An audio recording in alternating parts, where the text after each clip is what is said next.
Assalamualaikum warahmatullahi wabarakatuh. Selamat malam, Bapak Hadi, Bapak Hadi Guna Setiawan, aku pengampu mata kuliah Taman Sistem Informasi. Perkenalkan, nama saya Waluyo dengan NIM 411244001. Pada kesempatan ini, saya mempresentasikan tugas ujian akhir semester mata kuliah Taman Sistem Informasi yang di Bapak Hadi Guna Setiawan. Untuk judul presentasi saya adalah Insiden Keamanan Cyber, Fintech Kesehatan, dan Audit Privasi Transportasi Berbasis IA.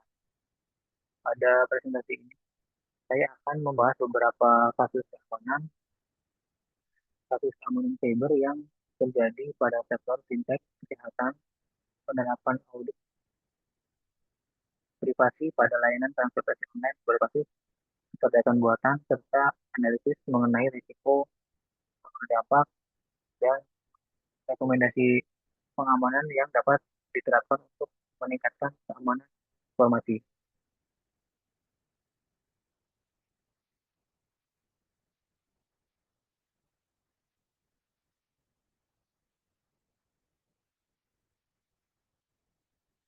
Saya akan mengangkat dua studi kasus yang berbeda, namun memiliki satu benang merah, yaitu lemahnya penerapan keamanan informasi dan perlindungan privasi. Untuk kasus pertama,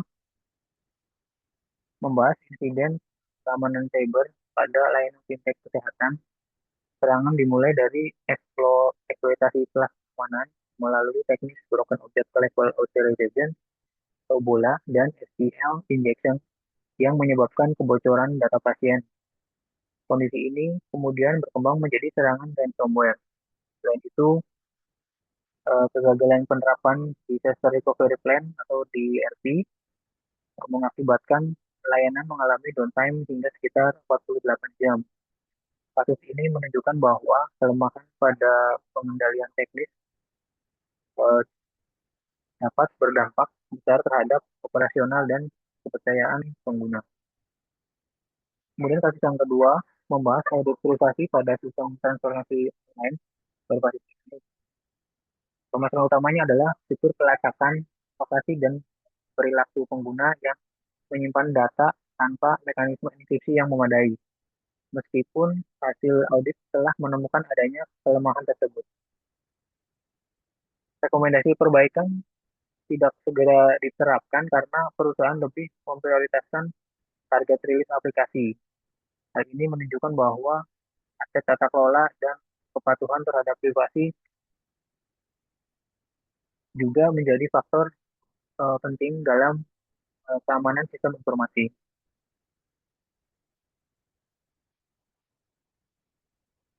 Dalam menganalisis kedua kasus tersebut, saya menggunakan beberapa kerangka kerja dan standar, yaitu OASP TOP 10 2021 untuk mengidentifikasi kerentanan aplikasi web, kemudian ISO IEC 22301 2019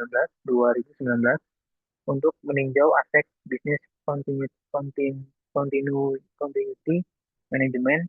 Kemudian ada Undang-Undang Nomor 27 Tahun 2022 tentang perlindungan data pribadi sebagai landasan regulasi serta prinsip privasi by design untuk memastikan perlindungan privasi terhadap perlindungan privasi yang diterapkan sejak tahap perancangan sistem.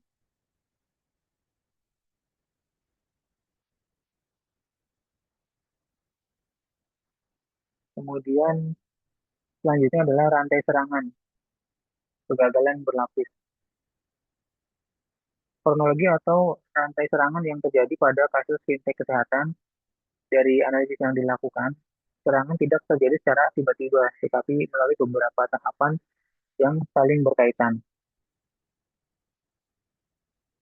Tahap pertama adalah Broken Object Level Authorization (BOLA) atau BOLA. Kerentangan ini memungkinkan penyerang mengakses data milik pengguna lain karena sistem tidak melakukan validasi hak akses terhadap objek yang diminta. Tahap kedua adalah SQL injection. SQL injection itu adalah menyisipkan perintah SQL melalui input input yang tidak divalidasi eh, sehingga dapat mengakses bahkan memanipulasi data pada database. Akibat kedua perencanaan tersebut, pada tahap ketiga terjadi kebocoran data pasien yang berisi informasi yang sangat sensitif. Kemudian selanjutnya penyerang melakukan lateral movement di dalam jaringan sehingga jaringan di dalam jaringan hingga akhirnya menyebarkan ransomware yang mengenkripsi data dan mengganggu operasional sistem. Dampaknya diperparah karena organisasi memiliki disaster recovery plan atau DRP yang tidak berjalan dengan baik. Backup tidak siap digunakan dan proses pemulihan membutuhkan waktu yang lama, sehingga layanan mengalami downtime selama kurang lebih 48 jam.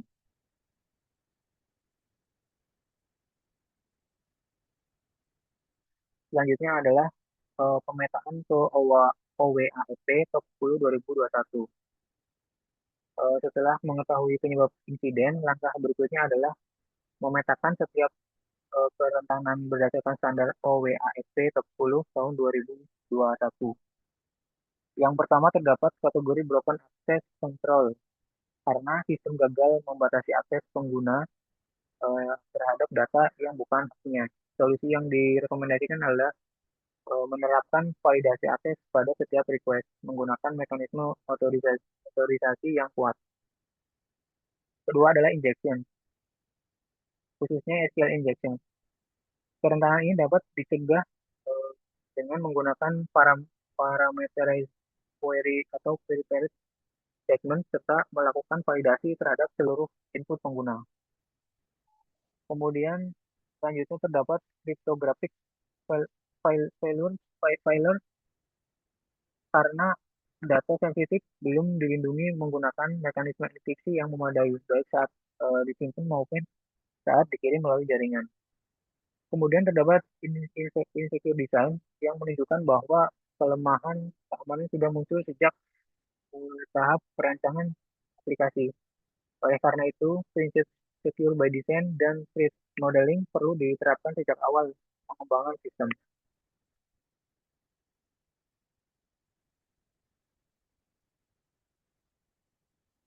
Terakhir adalah security logging dan monitoring failure, yaitu kurangnya pencatatan aktivitas dan monitoring keamanan sehingga serangan tidak dapat dideteksi lebih cepat. Implementasi logging, monitoring, dan sistem alert menjadi langkah penting agar insiden dapat segera diketahui.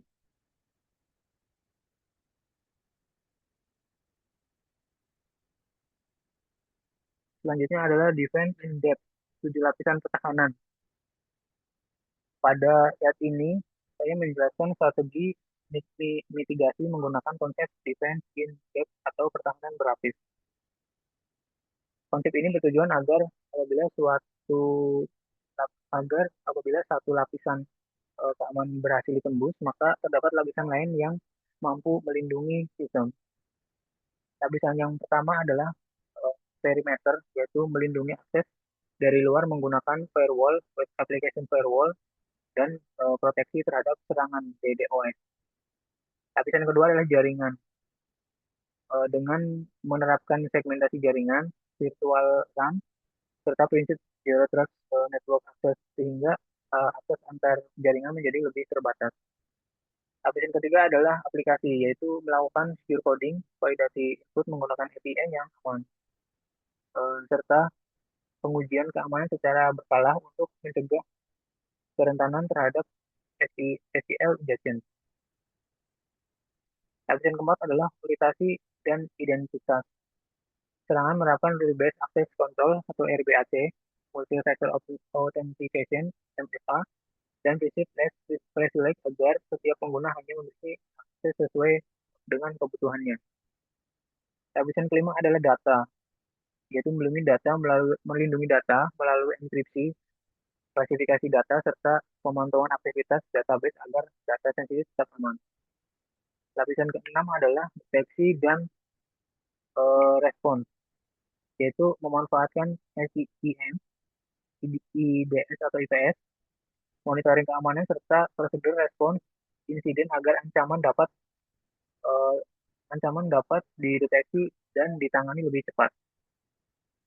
Kemudian untuk lapisan yang terakhir adalah manusia dan proses, yaitu meningkatkan kesadaran keamanan melalui pelatihan, kemudian penyusunan kebijakan keamanan dan audit secara berkala. Untuk selanjutnya adalah kerangka BCP dan DRP. Selain memperkuat keamanan, organisasi juga harus memiliki rencana keberlangsungan bisnis dan pemulihan bencana agar layanan tetap dapat berjalan ketika terjadi insiden. Pada sisi bisnis continuity plan atau BCP, terdapat beberapa langkah utama.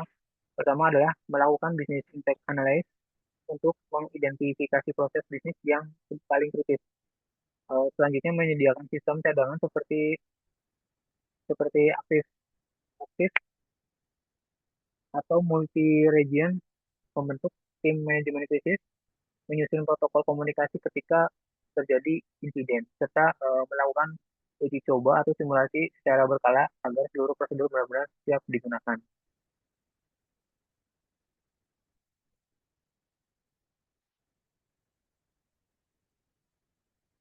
Sedangkan pada Disaster Recovery Plan atau DRP, organisasi harus memiliki strategi backup yang mengikuti prinsip 321, yaitu tiga salinan data pada dua media berbeda dengan satu salinan berada di lokasi terpisah.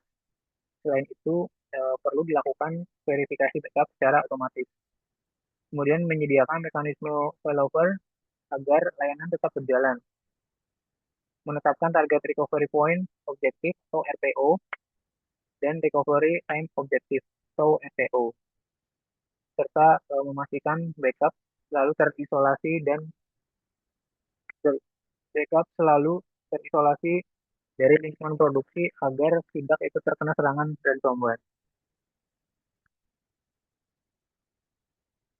Selanjutnya adalah estimasi RTO dan RPO yang rasional. Target pemulihan sistem menggunakan dua indikator penting, yaitu recovery time objektif RTO dan recovery point objektif atau RPO. RTO adalah target waktu yang dibutuhkan agar layanan dapat kembali beroperasi setelah terjadi gangguan. Sedangkan RPO adalah batas maksimal kehilangan data yang masih dapat diterima oleh sebuah organisasi. Nilai RTO dan RPO tidak harus sama untuk semua sistem, tetapi disesuaikan dengan tingkat kritisnya. Untuk sistem transaksi dan pembayaran, target pemulihannya paling ketat, yaitu RTO yang memaksimalkan 1 jam dan RPO memaksimalkan 5 menit. Karena layanan ini berkaitan langsung dengan transaksi pengguna. Untuk modul rekam medis pasien, target yang ditetapkan adalah RTO maksimal 4 jam dan RPO maksimal 15 menit. Mengingat data kesehatan memiliki tingkat sensitivitas yang cukup tinggi. Selanjutnya, layanan web atau portal pengguna memiliki target RTO 8 jam dan RPO 30 menit eh, karena masih dapat ditoleransi dalam waktu tertentu.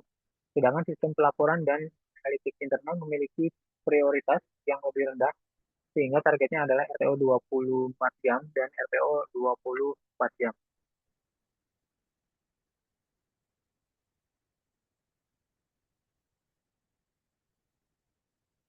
Selanjutnya ada alur data fitur pelacakan AI bermasalah. Eh, saya masuk ke studi kasus yang kedua, yaitu audit privasi pada fitur pelacakan berbasis artificial intelligence di aplikasi transportasi online. Alur pertama dimulai ketika aplikasi mengumpulkan berbagai data pengguna seperti lokasi, riwayat perjalanan, dan kebiasaan pengguna aplikasi. Permasalahan yang muncul pada tahap berikutnya yaitu data disimpan tanpa mekanisme enkripsi yang memadai. Kondisi ini menyebabkan data sensitif menjadi lebih rentan apabila terjadi akses tidak sah atau kebocoran. Akibatnya pada tahap ketiga, data berpotensi bocor kepada pihak ketiga sehingga dapat melanggar ketentuan Undang-Undang Perlindungan Data Pribadi dan mengurangi kepercayaan pengguna terhadap layanan. Yang menjadi perhatian adalah hasil audit internal sebenarnya telah menemukan risiko tersebut, namun rekomendasi perbaikan tidak segera dilaksanakan karena perusahaan lebih mengutamakan target rilis aplikasi dibandingkan aspek keamanan dan privasi.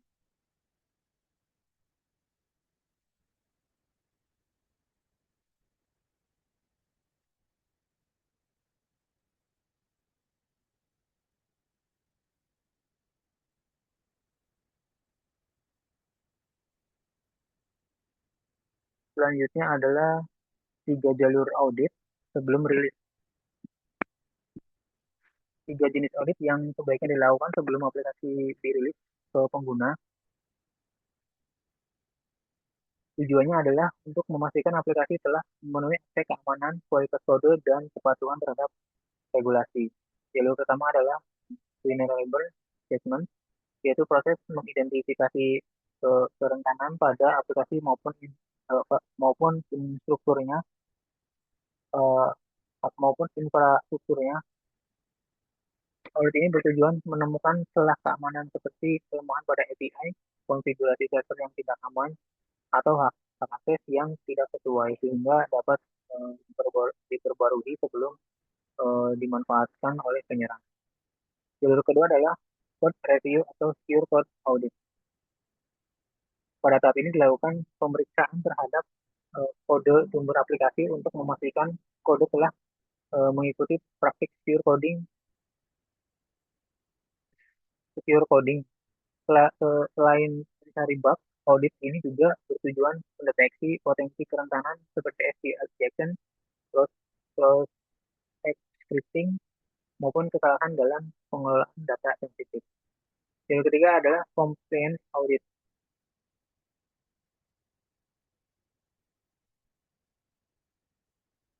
yaitu audit untuk memastikan aplikasi telah mematuhi regulasi yang berlaku, khususnya Undang-Undang Nomor 27 Tahun 2022 tentang perlindungan data pribadi. Audit ini mencakup pemeriksaan mekanisme persetujuan pengguna, pengelolaan hak subjek, subjek data, serta kebijakan penyimpanan dan pemrosesan data pribadi. Selanjutnya adalah penerapan privasi by design. Setelah proses audit dilakukan, langkah berikutnya adalah menerapkan prinsip privasi by design. Konsep ini menekankan bahwa perlindungan data pribadi harus menjadi bagian dari proses perancangan sistem sejak awal, bukan ditambahkan setelah aplikasi selesai dibuat. Prinsip pertama adalah proaktif, not reaktif, yaitu mengidentifikasi dan mencegah risiko privasi sebelum terjadi insiden, bukan hanya merespon setelah kebocoran terjadi. Prinsip kedua adalah privasi by default. Intinya, sistem secara otomatis memberikan perlindungan privasi kepada pengguna tanpa memerlukan pengaturan tambahan. Seperti contoh, aplikasi hanya mengumpulkan data yang benar-benar diperlukan. Prinsip ketiga adalah data minimization, minimization, minimization, yaitu membatasi pengumpulan data hanya pada informasi yang relevan dengan tujuan layanan sehingga mengurangi risiko apabila terjadi kebocoran data.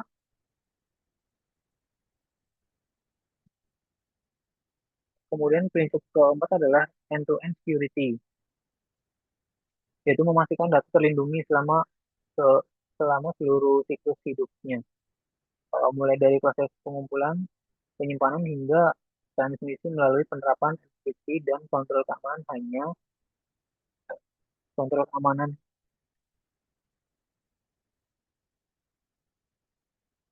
Prinsip kelima adalah transparansi, yaitu memberikan informasi yang jelas kepada pengguna mengenai data apa saja yang dikumpulkan, tujuan penggunaannya, serta bagaimana data tersebut dikelola. Terakhir adalah respect for user privacy, yaitu memberikan kontrol kepada pengguna atas data pribadinya, seperti hak untuk melihat, mengubah, menghapus, atau menarik persetujuan terhadap penggunaan data. Selanjutnya adalah Undang-Undang PDP dan rekomendasi auditor. Keterkaitan hasil audit dengan ketentuan dalam Undang-Undang Nomor 27 Tahun 2022 tentang Perlindungan Data Pribadi dan Undang-Undang PDP, terdapat beberapa ketentuan penting yang harus dipenuhi oleh penyelenggara sistem elektronik. Pertama, setiap pemrosesan data pribadi harus didasarkan pada persetujuan atau konsen yang jelas dari pemilik data.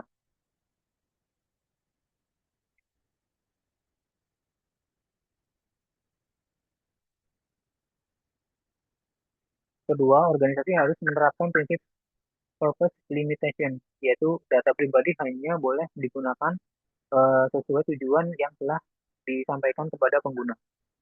Ketiga, organisasi wajib menerapkan langkah-langkah teknis dan organisasi untuk melindungi data pribadi seperti enkripsi, kontrol akses, dan monitoring keamanan.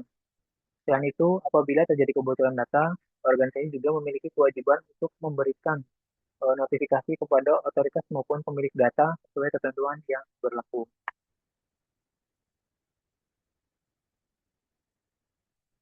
Berdasarkan hasil audit pada studi kasus ini, auditor memberikan rekomendasi all release, yaitu menunda peluncuran aplikasi sampai seluruh kelemahan yang ditemukan berhasil diperbaiki.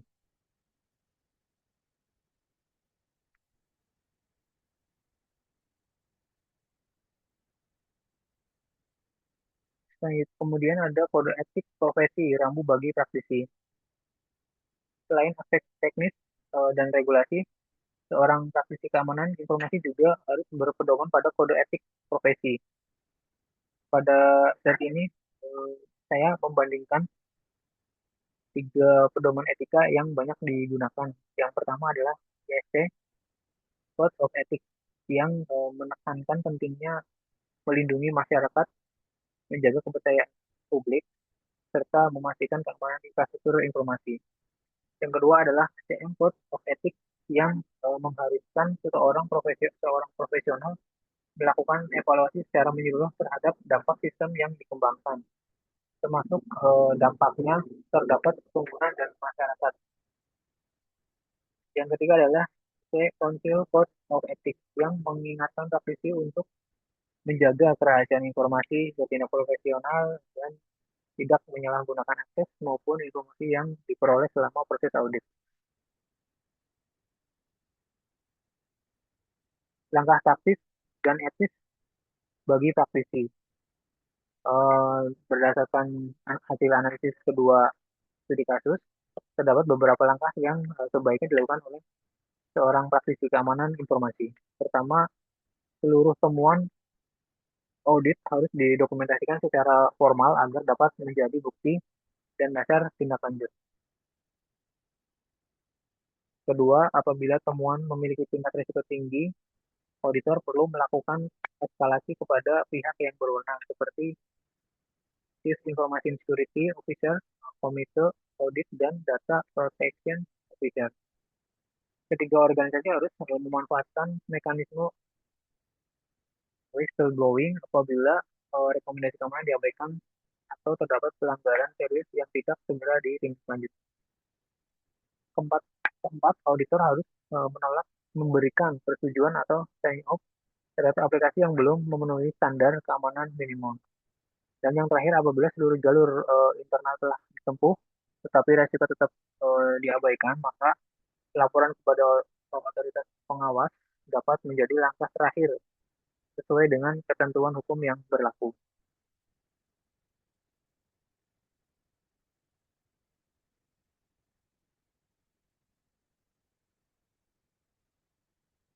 Untuk yang terakhir adalah bagian kesimpulan. Sebagai penutup, terdapat 4 poin utama yang dapat disimpulkan dari kedua studi kasus yang telah dibahas. Yang pertama, organisasi perlu menerapkan defense in depth atau pertahanan berlapis agar satu kegagalan tidak langsung menyebabkan seluruh sistem menjadi rentan. Kedua, organisasi harus memiliki business continuity plan dan disaster recovery plan yang telah diuji secara berkala sehingga proses pemulihan dapat dilakukan dengan cepat ketika terjadi insiden. Ketiga, penerapan privasi by design sangat penting agar perlindungan data pribadi sudah menjadi bagian dari proses pengembangan sistem serta awal pengembangan sistem sejak awal serta mendukung kepatuhan terhadap undang-undang perlindungan data pribadi. Keempat, kode etik profesi harus menjadi pedoman bagi setiap praktisi keamanan informasi dalam mengambil keputusan, terutama ketika menghadapi konflik antar target bisnis dan aspek keamanan. Dari keseluruhan pembahasan dapat disimpulkan bahwa teknologi, tata kelola, dan etika merupakan tiga komponen yang saling melengkapi. Keamanan sistem informasi tidak cukup hanya mengandalkan teknologi, tetapi juga memerlukan tata kelola yang baik serta komitmen etika dari seluruh pihak yang terlibat.